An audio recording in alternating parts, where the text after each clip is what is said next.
Bwana asifiwe. So tuko mwaka mpya, ni Sunday ya kwanza na siku ya pili ya mwaka. Bwana asifiwe.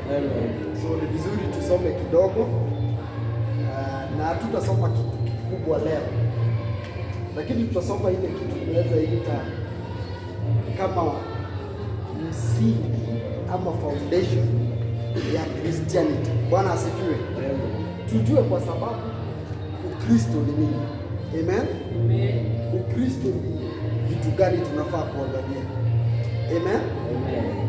Tujue ya kwamba wakati tunasema tumeokoka, sababu mtu akiokoka ndo maana anaitwa Mkristo. Amen. Watu wengi wako pale na wanaitwa Wakristo ama wanajiita Wakristo kwa sababu labda alizaliwa kwa familia iliyokuwa inaenda kanisani, so ndo maana yeye anajiita nani? Tunapatana. Mwingine anasema mimi ni Mkristo kwa sababu kwetu ni Mount Kenya region, na kwa sababu Mount Kenya iko na Wakristo wengi, hata yeye anaitwa Mkristo.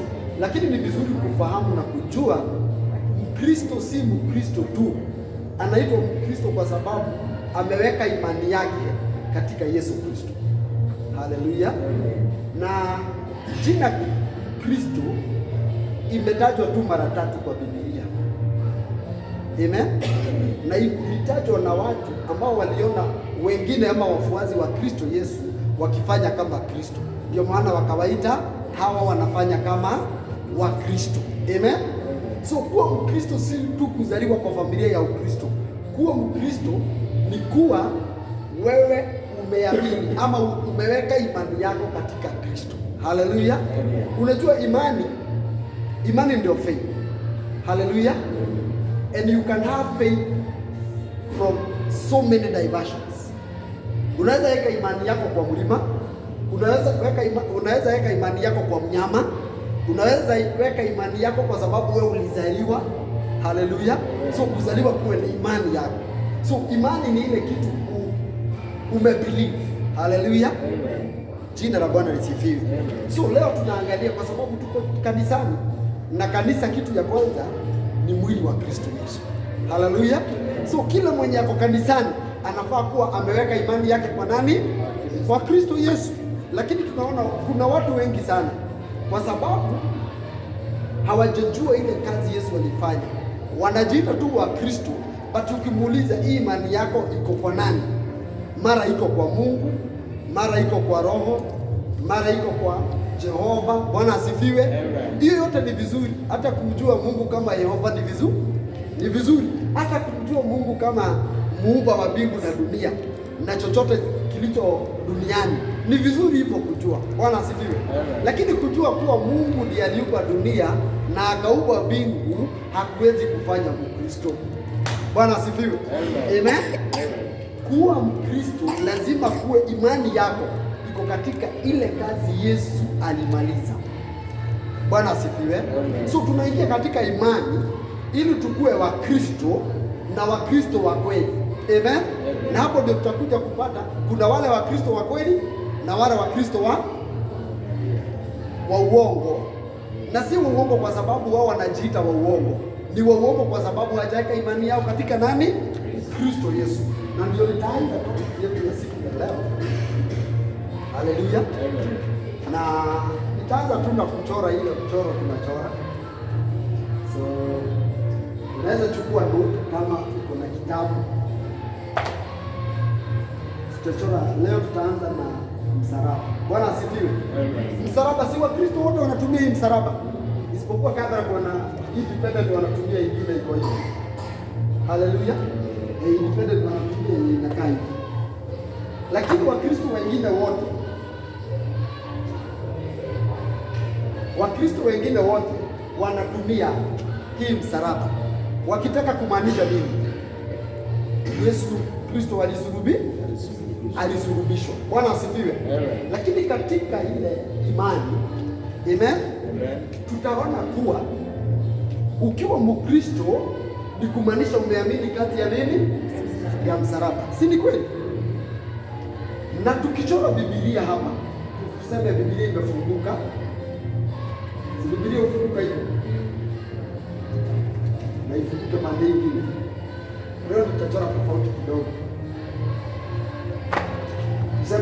kitabu yako ya Biblia na imefunguka mara mingi.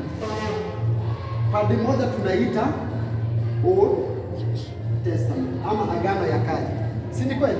Ingine tunaitanga New Testament.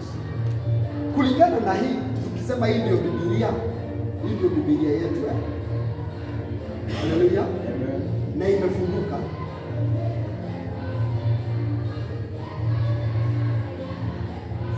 Nimejaribu kuchora kitabu. Biblia yetu ikifunguka, kuna mahali katikati yake, hata kama si katikati kulingana na ukihesabu karatasi, utapata kuna Yesu Kristo alikuja na akasulubiwa. Si ni kweli? So mtu mwenye alikuwa in the Old Testament anaweza jiita Mkristo. Haleluya. Mwenye alikuwa kabla ya Yesu kuzaliwa anaweza sema yeye ni Mkristo? Hawezi jiita, kwa sababu Kristo hakuwa amefika. Si ni kweli? Na jina Mkristo inamaanisha ni wale watu wameweka imani yao katika nani? Kristo Yesu. Haleluya. Jina Christian, sababu inaitwa hivyo, Christian inamaanisha like Christ. Wale waliita kwa sababu walikuwa wanaimani. Lakini tukiangazia kwa mazungumzo ama mafundisho ya Apostle Paul, Bwana asifiwe, na wale apostles wengine, jina Christian wanajaribu kutuambia it is in Christ. How can you be in Christ? How can you be in Christ? Unawezaje kuwa in Christ? Sababu jina Christianity ina maana hizi. Haleluya. Na ndio maana nikamwambia kitu ya kwanza, Christian hawakujiita wao Christian, waliitwa na watu wengine kwa sababu waliona wanafanya kama right Christ. Amen. Lakini wale walikuwa wanafuata ama wameamini Kristo hawakujiita right Christ. Walisema we are in Christ. Hallelujah. Ukiwa in Christ ni kumaanisha you have put your faith in who? In Christ Jesus. Hallelujah. Because of what? Because of his faith, and his faith is the faith of who? Faith of Jesus Christ. Na Biblia kuna mahali inatuambia the life that we live today as Christian, yani ile maisha ama ile kudumu ama ile uhai tuko nayo siku ya leo, hatuko nayo kwa sababu ya sisi, tuko nayo kwa sababu ya imani ya nani? Ya Yesu Kristo. So we have the faith of Jesus Christ. The life we live today, it is by faith of the Son of God. Hallelujah. So we don't live our faith, our life. We don't have life. Amen. Nobody has life. Hakuna mtu mwenye ako na uhai. Uhai mwenye tunaishi siku ya leo, tunaishi kwa sababu Yesu alikufa. Tumeelewa mpaka hapo? So nilikuwa najaribu kuelezea Old Testament, Yesu hakuwa amezaliwa. Kuna mtu angejiita a Christian? Amen. Hakuna, kwa sababu Yesu hakuwa amezaliwa. Tumepata? So tukianzia mwaka ni vizuri kujua hii. Hata kama utasahau zingine, ujue in the Old Testament hatukuwa na nani? Na Christian. Christian walikuja after Yesu kukufa. So wachani niwaulize kitu. Wakati Yesu alizaliwa hadi wakati alikufa kwa ile miaka yake 33 na nusu, kuna bado Christian? Bado hakuna Christian. Amen. Kwa sababu Yesu hajakufa. So ile wakati kulikuwa na nani? Wale wafuasi ama wale tunaita disciples. Hallelujah. Wao tu walikuwa wanafuata. Na ndio maana jina Christian iliitangwa kwa sababu wale watu wengine waliona wale wafuasi wake wanafanya kama tu nani? Kristo. Tunaelewa? Tunapatana sasa? Amen. So in the Old Testament hatuna Christian. Christian wanakuja after Yesu kukufa. Praise be to God. Hallelujah. Hiyo ni kitu ya muhimu sana kushika. Sababu ukishika hiyo utaelewa ya kuwa hakuna mtu aliokoka kwa sababu ni nani mwokozi? Huyo ndiye Yesu Kristo. Si ni kweli? Jesus Christ. Na tunamwita jina lingine. Tunamwita jina gani? Mwokozi ama Savior. Hallelujah. He is our Savior. Meaning from Savior we get salvation. Wokovu. So, kuna mtu angepata salvation. Sababu ukipata salvation tunakuita saved. Si ni kweli? Tunaelewa? So, before Savior comes, salvation was there. Kulikuwa na wokovu. Kabla ya mwokozi kukuja, kulikuwa na wokovu. So, kulikuwa na mtu ameokoka. So, nikiita wale watu wa Old Testament hawajaokoka, nitakuwa nikidanganya? Sitadanganya, kwa sababu mwokozi hakuwa amefika. Ile kitu walikuwa nayo, walikuwa na imani. Na Biblia inatuambia hivi, ile imani yao ile walikuwa nayo haikuwafikisha katika agano ya Mungu. Praise be to God. Hallelujah. Yesu walikuwa na imani, lakini imani yao ilikuwa gani? Yesu Kristo atazaliwa. Ile imani haikuwafikisha kwa imani, kwa wokovu, kwa sababu wokovu ndio ahadi ya Mungu. Amen. So salvation is the promise. Is the promise of God. Yani Mungu aliahidi binadamu wote, kuna wakati nitafanya nini? Nitawaletea wokovu. Hallelujah.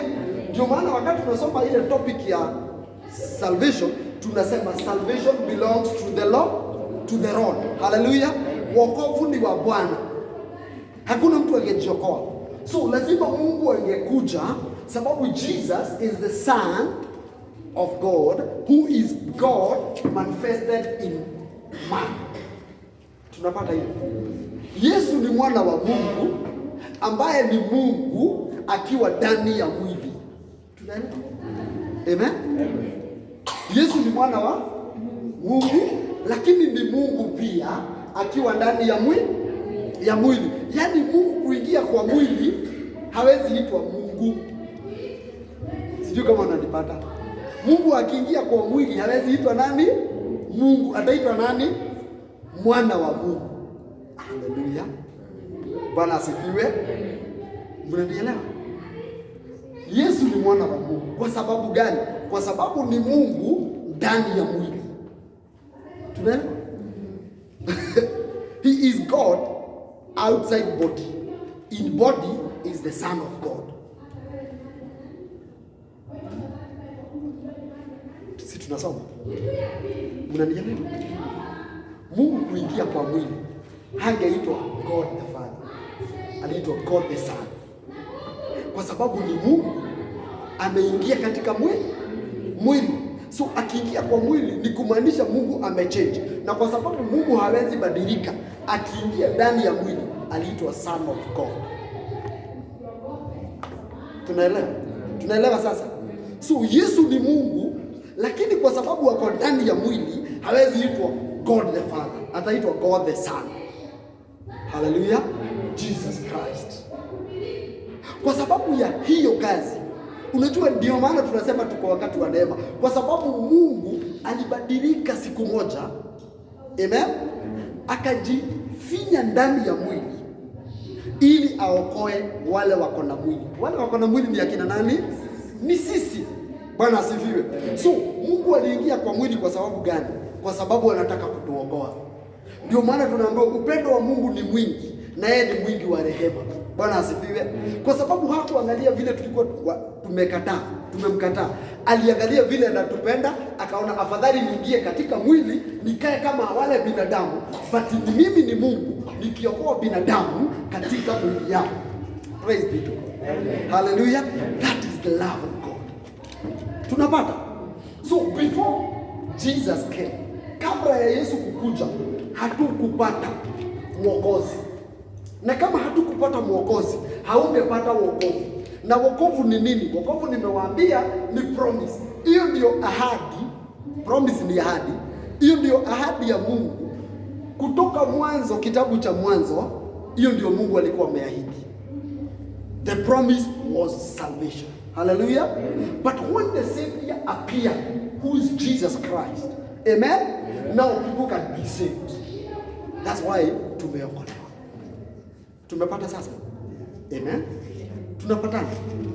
So kila kitu unasoma kwa kitabu cha kale ama ile agano ya kale, Bwana asifiwe, zote ni promise, hazijatimizwa.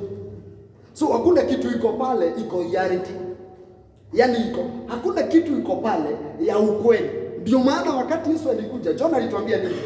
We can start from John 1, Yohana wa kwanza, Yohana moja, sorry, the gospel, John, the gospel, the book of John, the gospel of John, John 1 verse 14.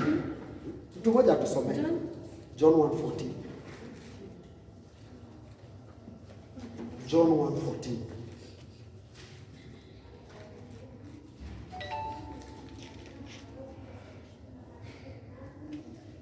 Inasema, and the word became flesh and dwelt among us, and we beheld his glory, the glory of the only begotten of the Father, full of grace and truth. Bwana asifiwe.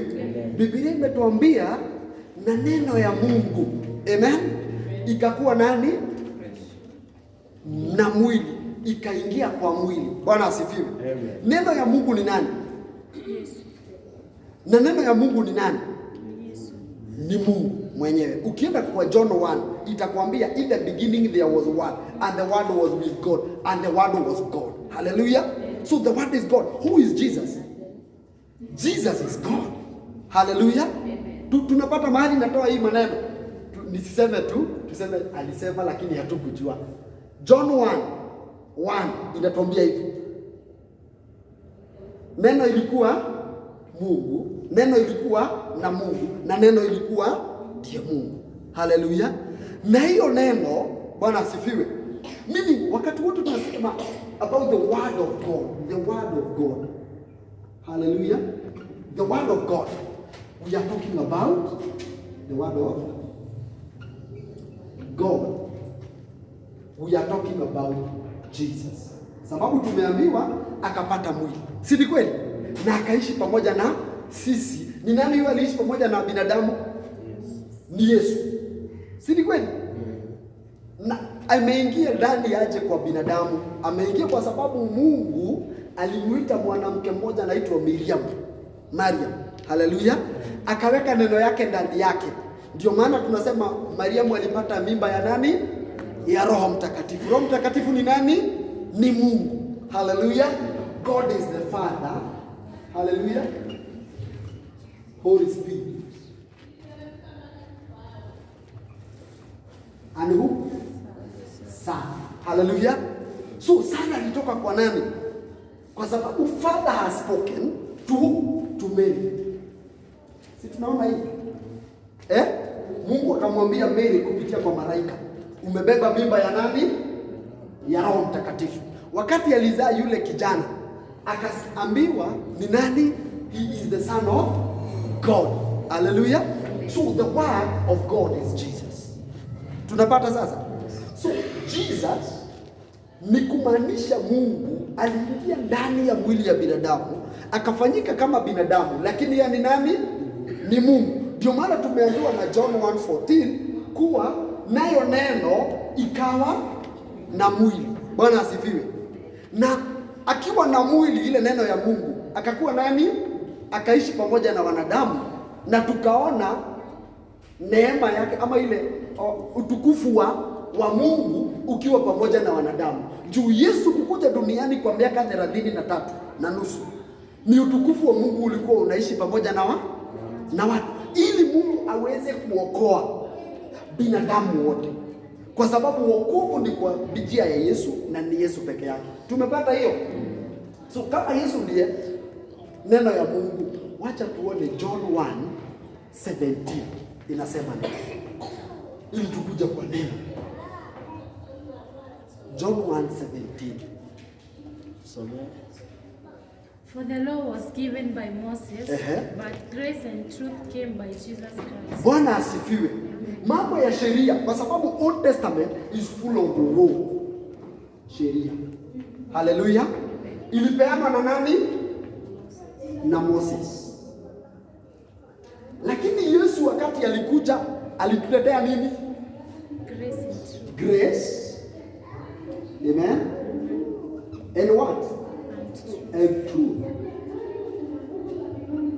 Okay, wacha niwaulize sasa. Sababu hiyo ndio swali kubwa na inasumbua Wakristo, ndio maana tuliko na Wakristo ambao wanasema Biblia yote ina wokovu. So hata nikiamini sheria nitapata wokovu. Kwa sheria hakukuwa na wokovu. Haleluya. Kwa sheria hakuna wokovu. Kwa nini hakuna wokovu? Kwa sababu Biblia imetuambia hivi. Yesu ndiye alikuja na nini? Na neema na ukweli. Bwana asifiwe. Kama inasema Yesu alileta neema na ukweli, Old Testament roho ni nini? Si nauliza tu. Si nipate watu watanijibu. Kama Yesu ndiye alikuja na neema na ukweli, kwa sheria ilikuwa nini? Kwani hamtaki? Ilikuwa nini kwa sheria? Sababu mbele yake kulikuwa na agano lingine, si kweli? Lakini ile agano Yesu amekuja na amesema agano jipya iko ndani ya damu yangu. Hii ndio damu yangu yenye itamwagwa kwa sababu ya agano jipya. Ambayo ile agano ni nani alileta? Ni Yesu Kristo. Si kweli? Kwa sababu iko ndani ya damu yake. Agano ya kale ilikuwa damu ya kondoo. Ilikuwa ukweli? Kondoo alikuwa ukweli, wanaweza okoa binadamu. So ile sheria ilikuwa nini? Najua tunaogopa kutaja. Kwa sababu tukitaja ni uongo, nikisema ni uongo, mtasema watu wataona tuseme Biblia ni uongo. Hallelujah. But Bible inajaribu kututolea ni nini ilikuwa kwa ile agano. Bwana asifiwe. Sheria, Biblia inasema hivi, sheria ilikuwa inawaletea laana. Ukweli ama si kweli? The book of Galatians inatuambia sheria ilituletea agano. Kwa sababu kila wakati sheria inasomwa, watu wanaona dhambi zao na wanaona hawafai kuitwa watu wa Mungu. Bwana asifiwe. So ilituletea nini? Laana. Juu kila wakati inasomwa, laana inakuwa juu ya watu. Tunaelewa? Lakini wakati Yesu alikuja, amekuja akijawa na nini? Neema na ukweli. Bwana asifiwe. Mimi ninataka tuone vile Mungu anatupenda juu ya neema yake, na nataka kukutolea picha kweli ya Mungu ni nani na Mungu alikuwa anataka nini. Praise be to God. So kama Yesu hakukuja, hatungejua ukweli. Ndio wale watu Biblia katika kitabu cha Waebrania 11 na mstari wa 39 na 40, ningependa tusomee. Tuone kama hawa watu walikuwa wamedhibitishiwa ama wamepatiwa ile ahadi yao. Si tusomee kama mtu amefika 39 Waebrania 39 inasema 11:39. Yes. For all this, having obtained good testimony through faith, did not receive the promise. Bwana asifiwe. Old Testament ukianzia mwanzo Waebrania 11 itaanza na kuhesabia watu, na itaanza na nani? Abel. Kama uko na Biblia yako kusoma verse 4, utaona Abel 4 or 5. Utaona Abel, Abraham, Noah, wote wanahesabiwa walikuwa na faith. By faith Abel, by faith Noah, by faith Abraham, by faith Sarah, by faith Moses. Hallelujah. By faith David. Na inaendelea inaelezea, inasema hata wengine hawawezi jaa kwa hii kitabu. Praise be to God. So wale wote, watu wote wa Old Testament, imagine wote, Biblia imetuambia having, hallelujah, been witnessed by their deed. Kwa kuwa kuna ushuhuda kwa matendo yao. Bwana asifiwe. Kwa kuwa kuna ukweli kwa ile matendo Noa alifanya na kutengeneza ark. Haleluya. Aliokolewa. Si tunaona kazi yake aliokolewa. Tunaona Abraham kama hivyo hivyo. Tunaona Moses alifosuku Egypt. Jina la Bwana lisifiwe. Kwa kufanya hiyo mambo yote na hata ile matendo walifanya ikashuhudia kuwa Mungu alikuwa pamoja na wale watu. Bwana asifiwe. Tuko pamoja. Hawakutimiziwa nini? Ahadi. Haleluya. Sababu ahadi ilikuwa nani? Yesu Kristo. Bwana asifiwe. Usingetusomea hiyo verse tena. Tulisoma ya Kiswahili. All those who are there. No. Tusome tu. Tulisoma Waebrania sura ya 11 na mstari wa 39.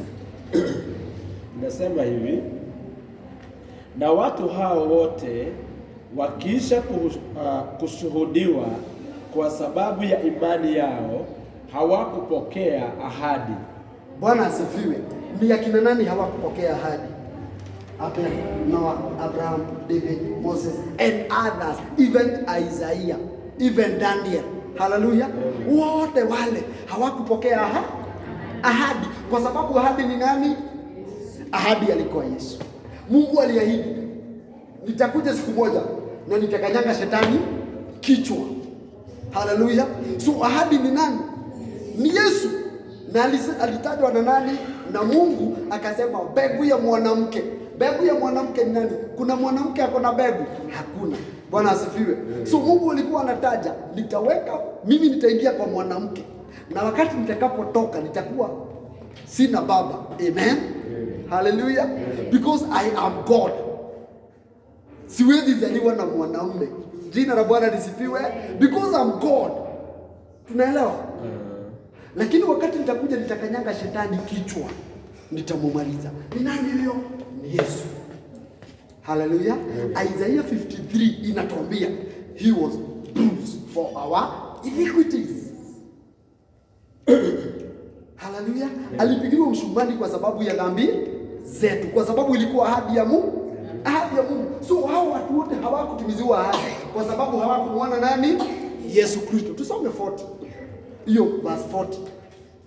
Verse 40 inasema kwa kuwa Mungu alikuwa ametangulia kutuwekea sisi kitu kilicho bora ili wao wasikamilishwe pasipo sisi. Bwana asifiwe. Kwa sababu Mungu kwa uwezo wake na kujua kwake kama Mungu. Si Mungu anajua kila kitu. God is the same yesterday, today and tomorrow. Hallelujah. God never change. Hallelujah. Na kwa sababu Biblia Kiingereza kinasema we have been predestinated. Hallelujah. We have been predestinated. Meaning before the foundation of the world, before mwanzo moja, ile tunasema in the beginning God had a plan. Mungu alikuwa na mpango. Mpango wa nani? Wakati kila binadamu atadhibitishwa kuwa amepata ahadi, wakati Yesu Kristo atakuja. Bwana asifiwe. So kabla Yesu kukuja, wale watu waliishi nje ya ahadi, wakitumaini ile ahadi na sisi tunaishi wakati gani? Kabla ya ahadi ama baada ya ahadi? So wale watu faith yao ilikuwa nani? Yesu atazaliwa. Hallelujah. So they were used kusema Yesu ataku. Wote walikuwa vibao za barabara. Unaona hii barabara? Ukitokea pale, ukiingia pale Caltex, itakwambia this Kagudo Road. Hallelujah. Lakini hiyo kibao ishawaifika Kagudo. Ishaifika. Ndio Moses alikuwa anaelezea, after me kutakuja mtu. Na huyo mtu atamwambia ukweli. David akakuja, akasema my Lord say to my Lord. Hiyo alikuwa anasema ni nani? Ni Yesu alikuwa msalabani wakati aliita, my God, why have you forsaken me? David alisema kabla ya Yesu. Hallelujah. kwa sababu ilikuwa kibao. David anaonyesha Yesu ataku, Isaiah alielezea Yesu ataku, Isaac alielezea Yesu ataku, Abraham, Aaron wote walielezea Yesu ataku, Abel alielezea Yesu atakuja. Bwana asifiwe. So walitimiziwa ahadi, walifika Kagudo, hawakufika. Ndio maana Biblia inatuambia hao wote, hata kama kazi yao ilionekana, kwa sababu kibao ikiwa pale ikielezea kweli, inakuelezea, inakusaidia ama ikusaidii. Lakini ukisimama kwa hiyo kibao, haleluya, uanze kusema upigie mtu simu, mimi niko Kagudo na uko Jiru, ni kibao tu imeandikwa Kagudo, this is Kagudo Road. Haleluya, unaweza fika. Ukisimama hapo hawezi. Tunaelewa? Are we getting? Yeah. Amen? Because if we can get this, hatuwezi miss salvation. I can tell you, if you don't miss this, mbinguni lazima. Haleluya. Kwa sababu unapojua kuwa kibao tu ilikuwa ya kuelezea, so usiende kwa kibao. Kama unataka kwenda Kagudo, siwezi endesha nifike Ruai nipate 32 kilometers to Kagudo, niseme I am at Kagudo. Haleluya. Na niweze kupraise hapo, nimefika. Watu wataona kama ni mwendazimu. Si ni kweli? Wataniambia uko Ruai haujafika Kagudo. Kagudo is 32 kilometers from here. Amen. So Moses wakati alikuwa alielezea after 2000 years Jesus will come. David akaelezea after 1500 years Jesus will come. Isaiah akaelezea after 600 years Yesu ataku. Malaki ndiye nabii wa mwisho akaelezea miaka 400 inakuja Yesu atazaliwa. Haleluya. Tunapata. So wala watu wote hawakutimiziwa ahadi kwa sababu hawakufika katika destination. What was destination? Destination ilikuwa nani? Christ. Si ni kweli? So wale watu wote walitumaini Yesu atakuja, na sisi tukiwa pande hii kwa sababu sisi tuko hapa after death. Si ni kweli? Kalenda yetu sisi tunaandika AD kumaanisha after death of who? Christ Jesus. So msalaba uko miaka 2022 saa hii. Kutoka wakati Yesu alifanya nini? Alikufa. Sisi tutasema Yesu bado anakuja ama tunasema Yesu alikuja? Na kama Yesu ndiye alikuwa anakuja na neema na ukweli, ukweli ni kukuja utakuja ama ukweli ulikuja? Hallelujah. Are we waiting for the truth or truth has come? Bwana asifiwe. Na ujue ulikuja, Yesu alisema nini? If you know the truth will set you free and you will be free indeed. Bwana asifiwe. Verse ingine John 14:6 akasema nini? Akaambia Thomas aje, I am the truth, life and the way. Bwana asifiwe. Don't wait for another truth. Truth has come. Ndio maana wakati Apostle Paul alikuwa anaandika epistles mingi sana za New Testament, hakusema Yesu anakuja, alisema Jesus Christ who you killed. Yule mliua, huyo ndiye alikuwa mwokozi. Bwana asifiwe. So sisi tukiwa hapa tutarudi kwa Abraham, Isaac, Jacob and Moses ama tunakuja kwa Yesu? Ndio maana imani yetu inasimama tu kwa yeye. Ndio maana sisi ni wa Kristo. Haleluya. Tumeelewa? Okay. Jina la Bwana lisifiwe. Tunapata. So tunaishi wakati gani? New Testament time or Old Testament time? And na unajua Biblia inasema nini? Kama kusipo na agano ingine, ile ya kwanza iko na nguvu. Lakini wakati agano ingine imekuja, ile ya kwanza inakuwa mzee. Hebrew 10. Latin, I think 10:13 inatuambia hivyo. Tuangalie chugaji Waibrania, tuone Waibrania. Waibrania imezungumza sana kuhusu hizi agano mbili. Ni 10:11. No, 10:13.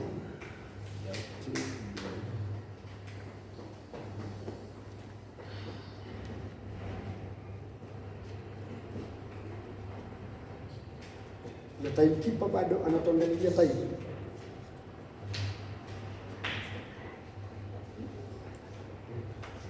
No. Eh? 8:10.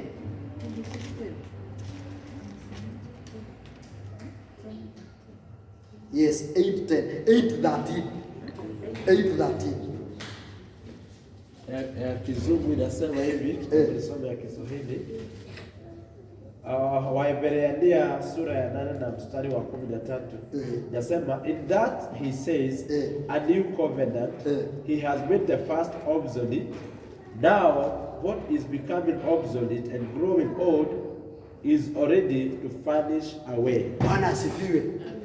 Waebrania, mwandishi wa Waebrania ambaye mimi naamini ni Paul. Bwana asifiwe. Anasema ile agano ya kwanza. Haleluya. Amen. Amen. Inakuwa hata nisome ya Kiswahili. Kwa kule kusema agano jipya amelifanya lile la kwanza kuwa kuukuu. Lakini kitu kianzacho kuwa kikuukuu na kuchakaa kikaribu na kutoweka. Bwana asifiwe. Meaning ile kitu inakuwa mzee. Hata sisi sasa hivi niko hapo niko 40s na naingia 40s sasa hivi. Na birthday yangu by the way ilikuwa 25 December. Ndio nilizaliwa. Amen. Amen.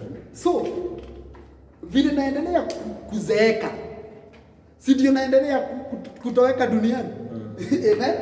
Kama vile miaka tu inasonga. Ushaiona hiyo kapicha? Kuna mtu ashaipatana na hiyo Facebook ama kwa picha tu, akaona vile mtoto anazaliwa akiwa katoto, watu wanamfurahia, anakuwa kama kijana, akinavini hapa, anashughulikiwa kila kitu, anafikisha umri mwingine, anakuwa kama mase na yeye anajishughulisha sasa. Kila kitu anajitegemea, ameanza kushikwa na stress. Na hiyo stress inamumaliza kwa sababu itamwachia kaburi. Amen. Kwa sababu ile kitu vile inaendelea kuzeeka, inaendelea kuisha. Amen. So ile agano ya kale inaitwa ya kale kwa nini? Kwa sababu kuna kuja ingine jipya. Amen. Mimi wakati unaona mtoto anazaliwa unajua bado nazeeka. Kwa sababu hiyo nimeona akizaliwa. Haleluya. Na kuna uwezekano kama si ugonjwa ama kwenda tu hivi itakumaliza. Meaning kama ni uzee, wewe utaenda kabla ya yule amezaliwa siku ya leo. Ukweli ama si kweli? Ndio maana agano ya kale mwandishi wa Waebrania anatuambia inaendelea kuzeeka. Na vile inaendelea kuzeeka, inaendelea kuisha. Amen. Sababu now we have the new covenant. Ndio maana we have old and new. Tunapata? Hii old ilikuwa na nini? Turudi hapo juu tujue hii ya mzee ilikuwa na nini. Ili nataka kujibu ile swali ya neema na ukweli zilikuja na nani? Na Yesu. So agano ya kale ilikuwa nini? Wacha turudi kidogo juu kwa 7. I think verse 7. No. Yes. Verse 7. Ya Kiswahili inasema maana kama lile la kwanza lingalikuwa halina upungufu, nafasi isingalifutwa kwa lile la pili. Bwana asifiwe. Ile agano ya kale tumeambiwa ilikuwa na nini? Na upungufu, faults. Na Kiingereza ukiangalia the word faults, meaning fault na kitu inaitwa uongo ni kitu kimoja. Amen. Upungufu na uongo. Upungufu unamaanisha nini? Ile kitu haikuwa kamilifu. Kama kitu haijakamilika, inaweza itwa mzima. Haleluya. Ndio maana Yesu wakati alikuja, unajua alisema nini? Sijakuja kuharibu sheria, nimekuja kusifanya nini? Kuitimiza. Kwa sababu hakuna mtu angetimiza sheria, na ilikuwa imepatiwa binadamu atimize. Amen. So yeye akakuja akatimiza. Wakati alitimiza na akamaliza kutimiza, hakutuachia sheria. Haleluya. Christ is the end of the law. Ukifika hapo unaingia New Testament. New Testament ni nini? Acha tuende Luke 22:20. Tuone what is that new covenant. Ili tukisema sisi we are righteous, tunaweza furahia tukiwa righteous. Tukisema sisi ni watakatifu na ni haki na Mungu, si ni wa haki na Mungu. Nisome. Yesu vile alisema. Likewise, also the cup after supper, saying this cup is the New Testament in my blood, which is shed for you. Bwana asifiwe. New Testament, New Covenant ni nini? New Testament. By the way, Testament and Covenant ni kitu kimoja. Tunaelewa? Na zinamaanisha it is a contract or an agreement. So the first agreement is called the law of Moses. The second agreement is called the blood of Jesus Christ. Hallelujah. Yesu akawapatia kikombe kabla ya kufa kwake. Unajua wakati Yesu alikuwa anapeana ile kikombe ilikuwa kama saa 3 usiku. Na alishikwa saa 6 usiku. Na alikufa saa 9 mchana. Mimi ni siku moja mnanipata? Siku kulingana na Kijews zinaanza saa 12 jioni. Tunaelewa? Saa 3 ndio alikuwa anapeana ile last supper. Amen. Wakati alipeana, alienda kuomba Gethsemane. Akiwa Gethsemane ndio alishikwa. Sababu alishikwa usiku kama mwizi. Amen. Asubuhi yake saa 3 alikuwa amefikishwa Calvary. Mahali alikuwa anasulubiwa. Tunapata hii kitu yote ilifanyika kwa siku moja. Alafu saa 9 mchana.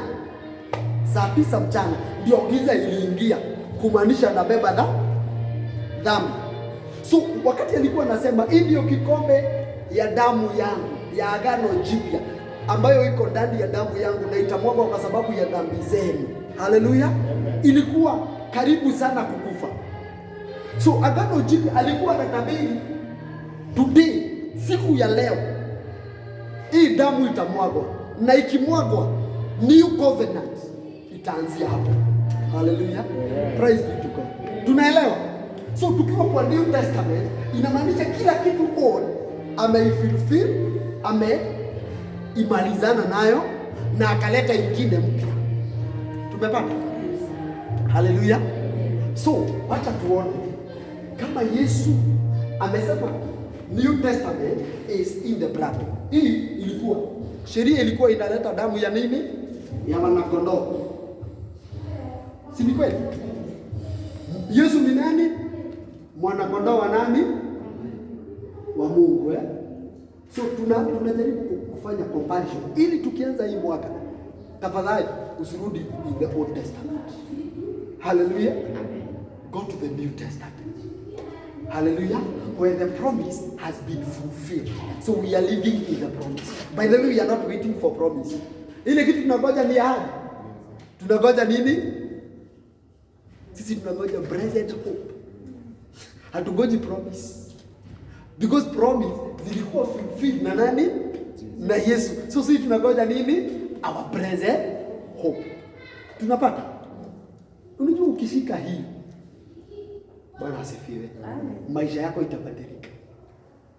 Hata kuongea kwako kutachange. Hata kufikiria kwako kutabadilika. Amen? Kwa sababu you are living in reality. Watu hawakulive in reality. Walikaa katika shadows and times. Yaani ni vitu zilikuwa zinalinganishwa. Wote walikuwa wanalinganishwa. Yesu atakuja atafanya hivi. Yesu atakuja atafanya hivi. Lakini sisi tunaishi maisha gani? Yesu alifanya hivi. So sisi tunangoja Yesu atubariki. We are already blessed. Hallelujah. Mtu akikwambia you will be blessed, mwambie I am already blessed because I'm living in reality. Hallelujah. Tunaelewa? Mtu akijaribu kukuimba, unajua hao watu wako na ujanja sana. Wanajua this year, kama saa hii wale walikuwa makesha walitabiriwa sana. Na unajua alitabiriwa nini? This is the year of your blessing. This is the year of your glory. This is the year of your restoration. We have already been restored 2000 years ago. Amen? Amen. Hallelujah. Amen. Siku kuja tunangoja, sisi tunaishi katika utimilifu wa nyakati. Sababu utimilifu wa nyakati ni kwa nani? Yesu Kristo. Hallelujah. Ndio maana wakisema you will be blessed, ninawaambia I'm waiting for my blessed hope. And my blessed hope is the life eternal. Hallelujah. Where we live forevermore. Bwana asifiwe.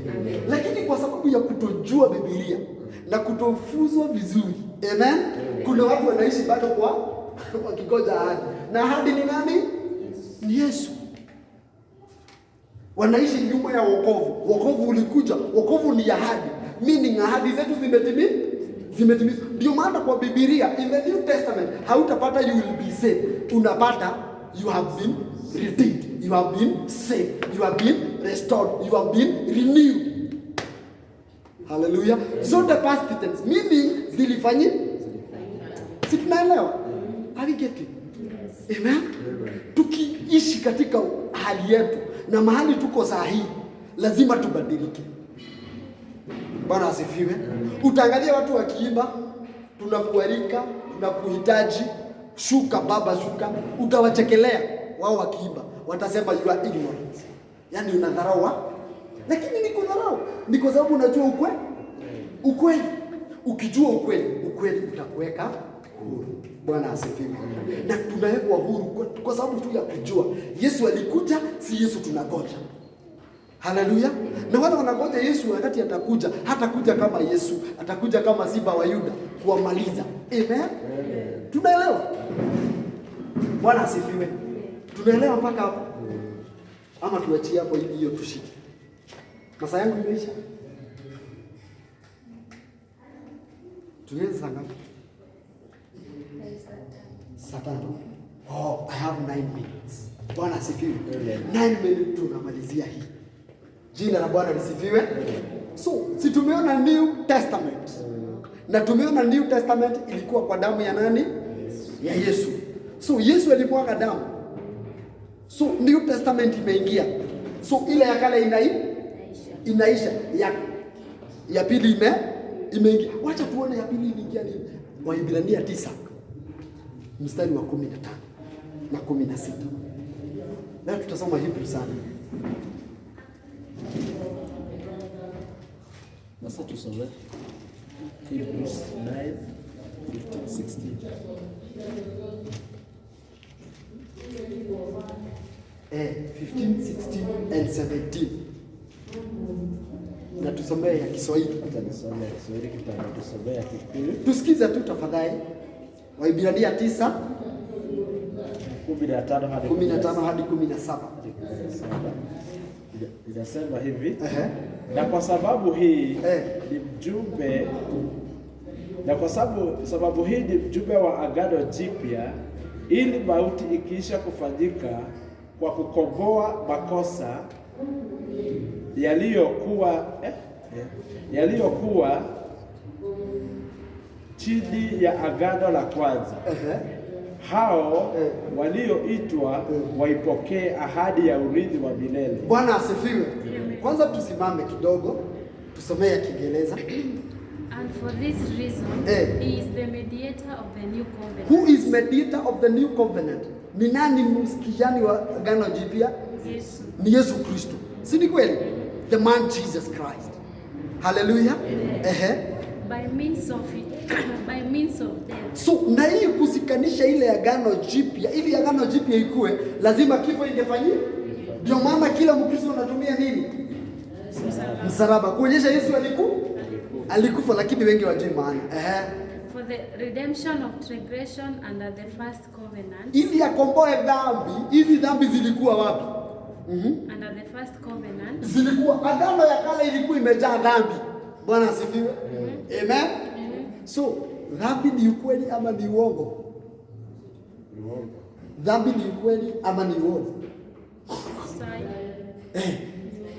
Ni uongo. Si ni kweli? So Yesu ndiye alikuja na ukweli. Ni kubadilisha agano ya kale ilikuwa na uongo ni mwingi. Nitakuonyesha uongo moja kabla nimalize.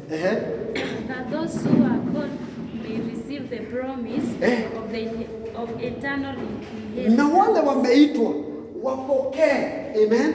Wale wameitwa ni akina nani? Ni wale Mungu aliwapredestine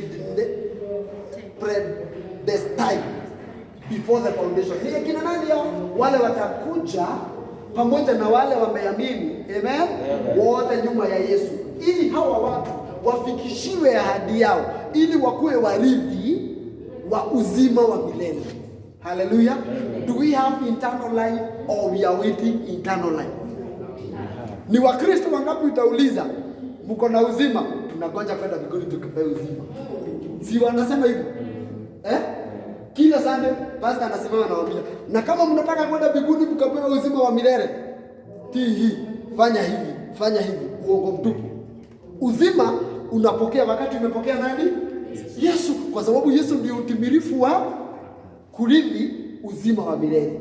Bwana asifiwe. So mwenye amepokea Yesu anaitwa Mkristo, na Mkristo kumaanisha ako ndani ya Yesu. Na ukiwa ndani ya Yesu, uzima wa milele, your inheritance is in you. Praise be to God. Hallelujah. Tunaelewa vizuri? Haya tusomee sasa. For where there is a testament, there must also be necessity, be the death of testator. Tusomea Kiswahili. Kiswahili nasema maana agano la urithi lilipo lazima iwepo mauti yake aliyeifanya. Bwana asifiwe. Kama kuna agano yoyote, kuna kitu inakufa kwa sababu ya ile agano. Kama nini? Wakati Moses alileta Old Testament, aliua nani? Kondoo. Bwana asifiwe. Wakati unataka kuwekewa ahadi na baba yako anataka kukuachia urithi na ameandika kitu inaitwa will, that will is in force when your dad is dead. Tunaelewa? Ndio maana will zote zinatolewa wakati mzee amekufa. Haiwezi tolewa kabla hajakufa, kwa sababu kabla hajakufa anaweza change mind. Hallelujah. Bwana asifiwe. So ahadi ya agano jipya iko ndani ya damu ya Kristo, sababu atamwaga damu yote akufe. Akikufa hawezi change mind. Hallelujah. Wakati Yesu alikuwa hapa duniani akitembea, hatukuwa tumepata uzima, hatukuwa tumepata wokovu, kwa sababu ange change mind aseme I will not die for these people. Agano jipya ingefanyika. Hallelujah. Ilifanyika tu wakati alikuwa. Ndio maana anasema hii ndio kikombe ya damu yenye itamwagwa kwa sababu ya agano jipya. Tumeelewa? Bwana asifiwe. Ndio maana tukianza Matthew, hatuwezi sema Matthew ni New Testament. Matthew is part of Old Testament. Hallelujah. Sababu Yesu hajakufa. Kama hajakufa hakuna agano jipya. Agano jipya inakuja wakati Yesu amekufa. Hallelujah. Ukijua hii, your life will change. Bwana asifiwe. Lazima utembee katika ukweli wa mambo. Bwana asifiwe. Lakini wengi hutembea katika vivuli ambazo ni Old Testament. Jina la Bwana lisifiwe. There must be necessity of death of testator. Hallelujah. Jesus is our testator. He died so that the New Testament can be in force. Hallelujah. Verse 17 nasema hivyo. Inasema aje? For a testament is in force after men are dead, since it has no power at all when the testator lives. Ya Kiswahili.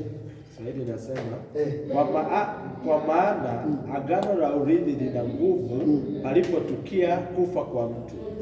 Kwa kuwa halina nguvu kabisa ikiwa yu hai yeye aliyeifanya. Bwana asifiwe. Kama mwenye aliandika ile will, ile agano, bado ako uhai, haina nguvu, kwa sababu wanaweza badilisha. Si ni kweli? Lakini wakati amekufa, hiyo will ndiye jaji anaitisha. Watoto wanasubiria na kwa sababu ya mali na urithi. Jaji anasema nataka ile will ya your father. Kila mtu anakuja na kopi yake. Hallelujah. Kwa sababu kulikuwa na advocate, alikuwa ameweka hizo will mahali. Wakati tu baba yako anakufa, will inakuwa unapatiwa hizi wakope, unaitwa na wakili. Wale watoto watajiri, ubaya ni maskini. Matajiri wanafanya hivi, wanaandika will, mali yake yote anaandika vile angependa ikue. Bwana asifiwe. Akimaliza kuandika, anaenda kwa wakili wake, anamwambia this is the will. Hata wakili anaweka sahihi kila kopi. Amen.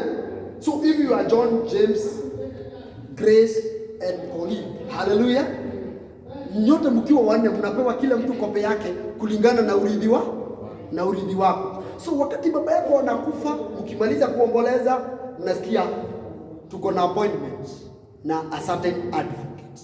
Hallelujah. Mkienda mnaambiwa karibuni, I have been your father's advocate. Hallelujah. And I have copy of will according to the will of your father, your late father. Wala sidiwe. Sasa unafungua, wewe kama hujapatiwa kitu, umeambiwa tosheka na imani. Unatosheka na imani? Huwezi kubutu kuchukua ingine. Hallelujah. Na hapo ndio unaona ulikuwa umejenga pande hii, unabomoa nyumba unapeleka pande ile. Kwa sababu baba yako angependa uishi pande gani? Tunaelewa? So mwili ya baba yetu ambaye ni Mungu akiwa mbinguni ilikuwa ndani ya damu ya Yesu Kristo. Hallelujah. So wakati alikufa tulipokea kila mtu copy. Jina la Bwana lisifiwe. And you can access yours if only you believe. Hallelujah. Amen. Yes. You live in reality. Kama ulikuwa umejenga kwa wenyewe unahama. Kama ulijenga kwa shetani unahama. Jina la Bwana lisifiwe. Kwa sababu your will has been produced. By who? Your father. Who is your father? God. Who is advocate? Jesus Christ. Hallelujah. Amani wa ukweli hawezi danganya. So wakituambia God has blessed you with all spiritual blessings. Hakuna mtu atakuja kuniambia, you will receive your blessing this year. No, I receive it. And the day I get saved, I'm already blessed. Hallelujah. Tuache kuishi katika ile maisha. Amen. Bwana asifiwe. It is true like this. Hallelujah. In the Old Testament and New Testament, I give you just one example. Na nikae chini. Kuna mtu Yesu wakati alikuwa hapa duniani kabla hajakufa aliyetewa. Naye alikuwa mama na alikuwa anafanya unajisi na mtu. Si mnakumbuka hiyo? Hii story inatajwa na watu wengi sana. Sababu Biblia inasema wale Pharisees walikuwa na test nani? Yesu. Waone kama anaweza shikanisha pamoja na dhambi. Amen. Wakati alimleta Yesu hajakufa. So grace haijapeanwa kwa watu. So akitumia grace kusave yule mama, hallelujah, angeenda kinyume na sheria. Na yeye alizaliwa chini ya sheria ili katika kifo yake yakomboe wenye wako chini ya sheria. Tunaelewa? So angetumia grace wakati yule, grace haingefanya kazi sababu yeye hajakufa. Amen. So akaona huyu mama nitamsaidia. Watu watamchapa mawe kwa sababu wamemshika na wamemleta. Biblia ya Kizungu inasema he was inferior. Meaning walipatwa na mwanaume lakini mama akaletwa. Hallelujah. So nadhani alikuwa half naked. Mimi kwa kulingana na maoni naona kama akiletwa kwa Yesu alikuwa half naked. Sababu alipatwa inferior. Bwana asifiwe. Yesu aliangalia akaona nikitumia grace haijakuwa authorized. Sababu bado ile wili haiwezi fanya nini? Kazi. Amen. Na nikifuata sheria bado nitawaunga hawa watu mko. Na nini nimekuja kumaliza nini? Kutimiza sheria ili kumalizana na sheria. Hallelujah. So Jesus said to go down, aanze kuandika na kidogo. Akaamka akaangalia yeye. Akaambia okay. No problem. Mmepata yes. Kati yenu mwenye hana dhambi achukue mawe ya kwanza. Mpige huyu mama. Kati yenu. Si mmemleta? Yes. Chukua mawe ya kwanza, mpige kama huna dhambi. Yesu bado akafanya nini? Akainama. Kila mtu alikuwa anafikiria dhambi zake.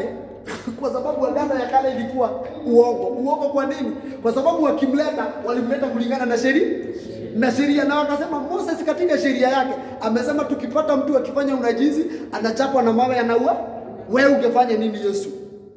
Akajua hawa watu wote ni wenye dhambi. Ubaya tu ni kuwa sheria ni uongo. Anzeni kuchukua mawe ya kwanza kama hujafanya dhambi umgonge. Kwa sababu ilikuwa na uongo na upungufu. Bwana asifiwe. Hakuna mtu alinyanyua mawe kumchapa yule mwanamke. Kila mtu akajitoa. Wakati Yesu aliamka akauliza mama, woman, where are your accusers? Wako wapi wale walikuwa na kustaki? Akasema wametoka. Nini wako na nini? Old Testament full of sin. Hallelujah. Kila mtu alikuwa na dhambi pale, wakatoka akamwambia, even me I'll not judge you. Hallelujah. Hiyo ndio the grace of God.